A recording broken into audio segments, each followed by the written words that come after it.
find me at the feet of Jesus.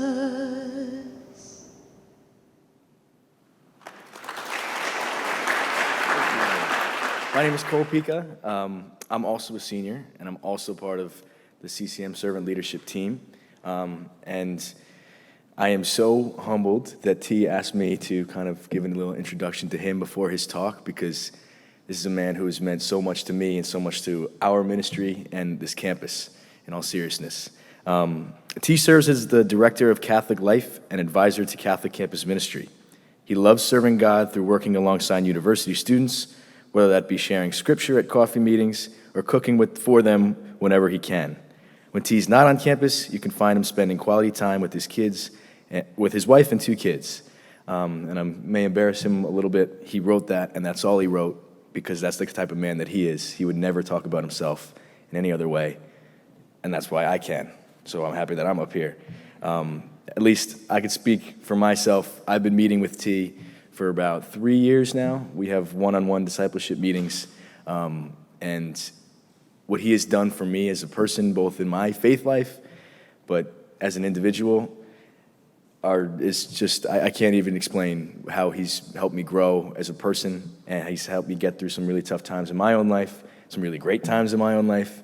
We've grown together as friends, less in that kind of superior student role, but just as friends and as people, and then pair that with the spiritual and faith life that I've gone through with T by my side. I owe basically everything that I've done on this campus to him, and he would never tell you that, because that's the type of man that he is. But that's the gratitude and thanks that I have for him. So I'm so happy that you all get a chance to hear him speak about relationships, something that I have with him and he has with so many other people. I can't wait to hear what he says, because I know it's going to be nothing but love and incredible. So please put your hands together and welcome T. All right, folks, good morning. First, thank you so much to Mallorie for playing and singing this morning. I got to know Mallorie when she was just a first year, getting involved in CCM, so obviously she's incredibly talented. She's actually going to be performing in the Spring Awakening show put on by the Department of Performing Arts, so I believe the show is the last weekend of October and the first weekend of November, so please check her out. All right, to will the good of another. That's the first thing that came to my mind as I reflected on the theme, meaningful relationships matter. To love someone is to will the good of that person. That's the definition in the Catechism of the Catholic Church, which, along with the Bible, contains the teachings of my faith. That particular definition of love goes back to St. Thomas Aquinas, and maybe even earlier, but when I first heard it, that's what love meant to me. And that's what I want to focus on when I consider the relationships in my life. The first meaningful relationships in my life were my parents. They both grew up in Vietnam and then traveled to France separately for school before the war started there. My dad became a lawyer, my mom became a pharmacist.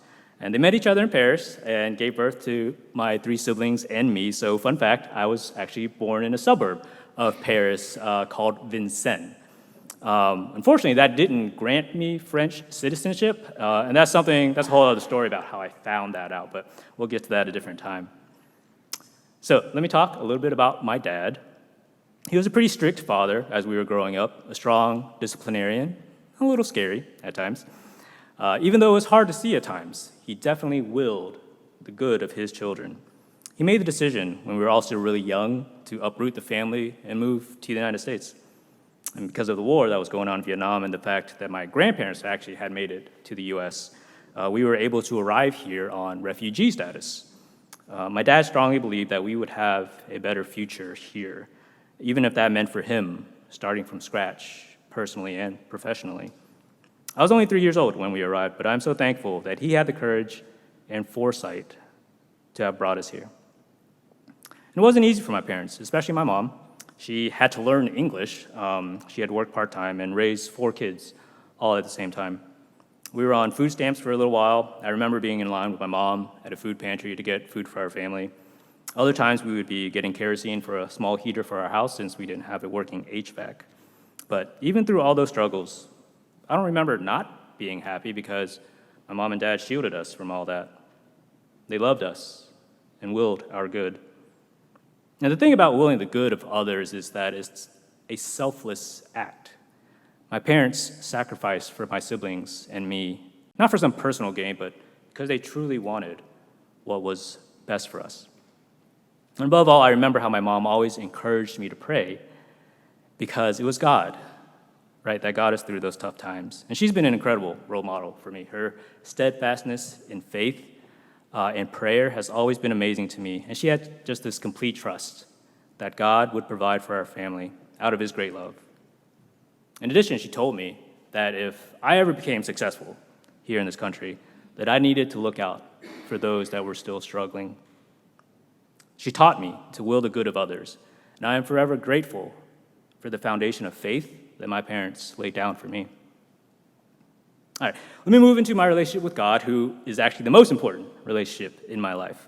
And I know I just talked about my parents, but God is my first relationship that ever existed.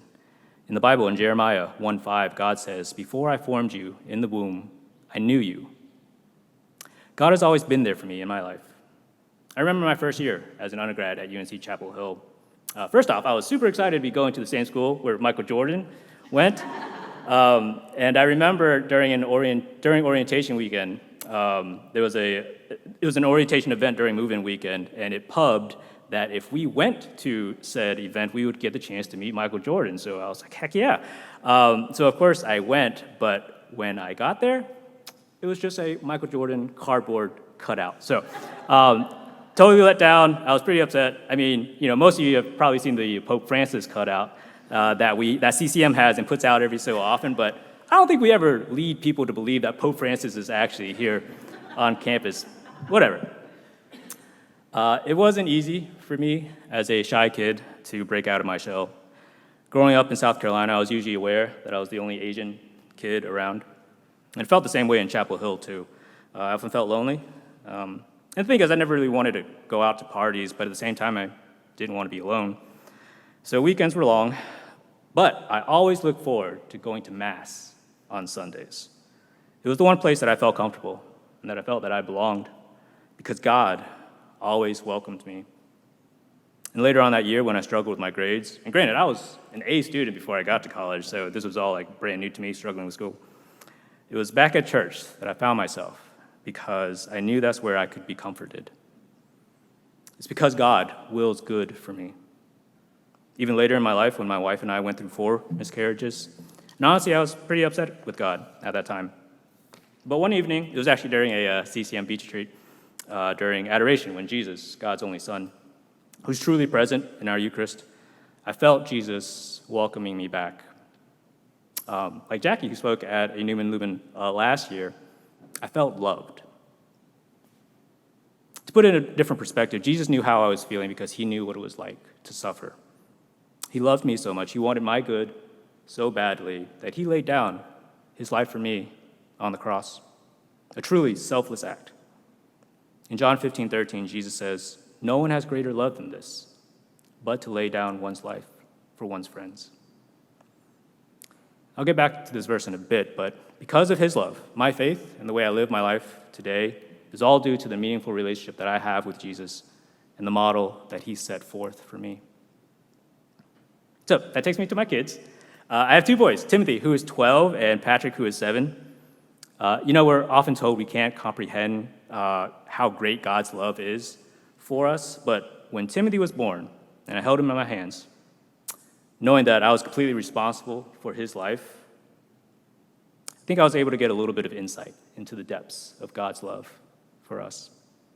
Here's my son, right? And I loved him so much that I think he was the first person I could truly say, as Jesus did, I would lay down my life for him. Of course, Timothy's almost in his preteen years now, and he's glued to the TV playing video games, and I can never get him to do anything, so I want to lay into him more than lay down for him, right? But he's so smart, he's so talented, and he's still my little boy. I drop him off at school every morning, and I tell him that I love him, and he always says it back. And then there's Patrick, who's one of the sweetest kids you'll ever meet. Patrick was born after all those miscarriages at a time when my wife and I had actually stopped trying, but God blessed us with him. Patrick actually has taught me a lot about forgiveness. I'm usually someone who, if you've done something to upset me, I just want to stay mad at you for a little bit. But whenever Patrick does something wrong, he immediately says sorry. He gives me a great big hug. And I have to get over being mad sooner than I want because he's just so great. Being a father is a vocation that I cherish to no end. And I will always do my best to love and to will the good of my boys. So, obviously, I'm not going to forget to talk about my relationship with my wife. I think some of you know this story, but Melanie and I did not have great first impressions of each other. I remember seeing her, it was freshman year, on a Thursday night. She had these leopard print pants on, getting ready to go out with her friends. And I was like, maybe she's not my type. And then later on that year, she walked by my dorm room. And so the situation was my roommate had just moved out, and they didn't give me a new roommate, so I pushed the beds together and made myself a king-size bed. But she walked by once, saw the bed, and thought to herself, what goes on in there?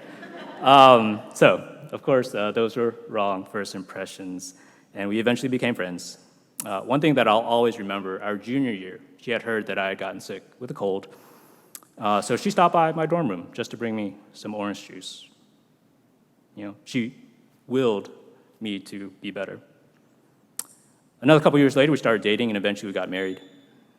As a wife and as a mom, she makes sacrifices every day to will the good of our children and of me. And I'm blessed to be able to walk through life with her. She and I now help prepare other couples for marriage through our home parish. One of the things that we always share with couples is that love is a decision, right? Love is a decision. You always have to decide whether you want to look out for yourself more or if you want to will the good of someone else more. What's amazing is that when Melanie and I are willing the good of each other, we can accomplish so much. I can't overstate how incredibly meaningful her relationship is in my life. So, to love someone is to will the good of that person, a conscious decision that we make, a selfless act. And it's not just in my marriage or my family that I take on this language, it's in my daily life, in my work as well. I'm so honored and overjoyed to see all the students in the room. I know you're all unbelievably busy with work, projects, exams, internships, other things. Thank you for taking the time to come out here and support me, because you didn't have to. But I want you to know that I find you all as a meaningful relationship in my life. Not because I'm seeking, some personal gain, but because I want to try to will your good. And I'd be remiss if I didn't mention St. Francis of Assisi during this CCM's Francis Week, right? St. Francis was born in Italy to a wealthy family, but he gave up all of his wealth and all of his status to follow God. And one of the quotes attributed to him is, "Preach the gospel always, if necessary, use words." The Gospels, they're all about love. God is all about love. So, to the students, whether it's over coffee or on a retreat, I hope that I will continue to receive opportunities to love you and to will your good. And it's my hope that you might also take opportunities to do that for each other. Thank you.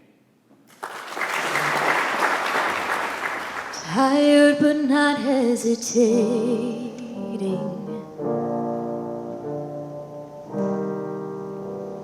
There has been no one but you for miles and miles and miles and miles. May it be so for the rest of my life, if it has to be, 'cause you and me on the narrow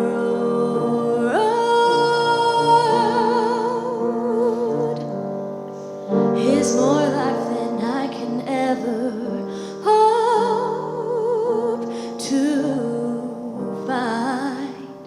You and me on the narrow road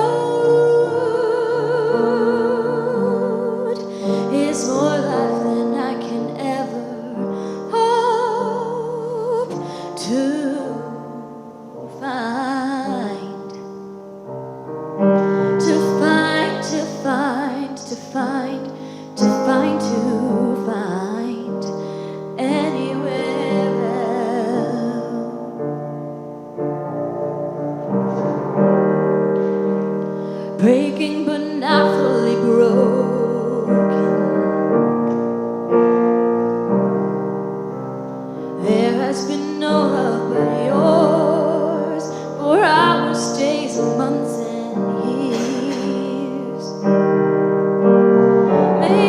so for the rest of my life, if it has to be.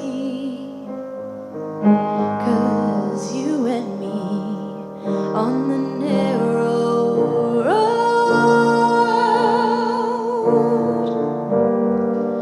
is more life than I can ever hope to find. You and me on the narrow road is more life than I can ever hope to find. To find, to find, to find, to find, to find anywhere else. Oh,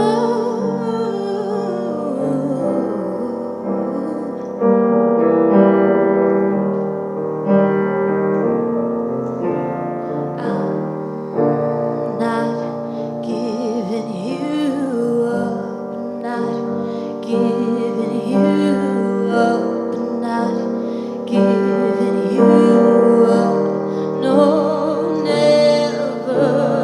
I'm not giving you up, not giving you up, not giving you up, no, never.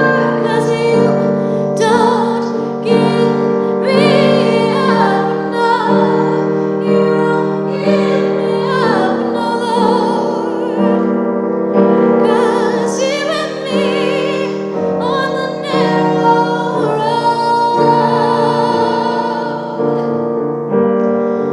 is more life than I can ever hope to find.